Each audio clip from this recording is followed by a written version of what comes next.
Hi అండి, అందరికీ నమస్కారం అండి. ఫ్రెండ్స్, మనకి ఇప్పుడిప్పుడే మరొక ఇంపార్టెంట్ అప్డేట్ అయితే రావడం జరిగిందండి. అది కూడా 2024 జనవరి 1 నుంచి అమలయ్యే కొత్త రూల్స్ ఇవే అంటూ మనకు ఒక అప్డేట్ అయితే వచ్చిందండి. అయితే ఇందుకు సంబంధించిన పూర్తి వివరాలు అయితే తెలుసుకుందామా, ఆ రూల్స్ ఏంటి అనేది. వీడియో అక్కడ స్కిప్ చేయకుండా వచ్చాను ఫ్రెండ్స్, అప్పుడే మనకి కంప్లీట్ ఇన్ఫర్మేషన్ అర్థమవుతుంది.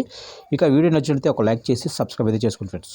ఇక లేట్ చేయకుండా టాపిక్లోకి తెలిపోదాము. ఇక్కడైతే చూడండి ఫ్రెండ్స్, మనకు వచ్చిన అప్డేట్ ప్రకారంగా 2024 కొత్త నెల ప్రారంభం కాగానే కొత్త రూల్స్ అమల్లోకి వస్తూ ఉంటాయి.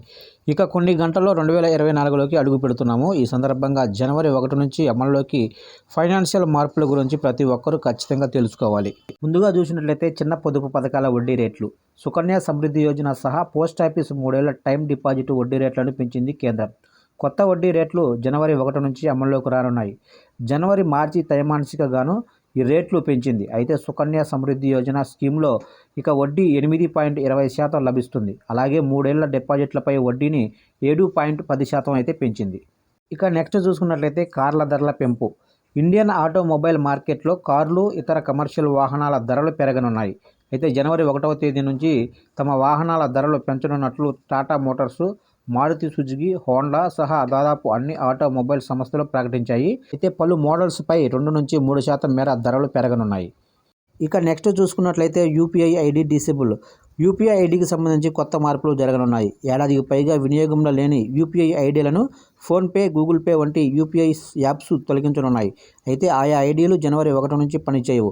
ఇన్యాక్టివ్ కాకుండా ఉండాలంటే మీ యూపీఐ ఐడీల ద్వారా ఒక్కసారైనా ట్రాన్సాక్షన్ చేసుకోవటం మంచిది. ఇక నెక్స్ట్ చూసుకున్నట్లయితే హెల్త్ ఇన్సూరెన్స్లో కొన్ని నిబంధనలు కూడా జనవరి 1 నుంచి మారనున్నాయి.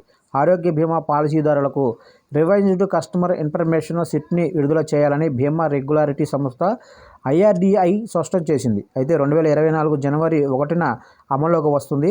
సరళమైన భాషలో అర్థం చేసుకుని ఇన్సూరెన్స్ పాలసీని ఎంచుకునేందుకు ఇది ఉపయోగపడుతుందని ఐఆర్డీఏ పేర్కొంది. తర్వాత ఇంకొకటి చూసుకున్నట్లయితే కొత్త సిమ్ కార్డులు తీసుకోవాలంటే ఇప్పటి వరకు ఫిజికల్ వెరిఫికేషన్ చేయించుకోవాల్సి ఉండేది, కానీ ఇప్పుడు దానిని తొలగించింది.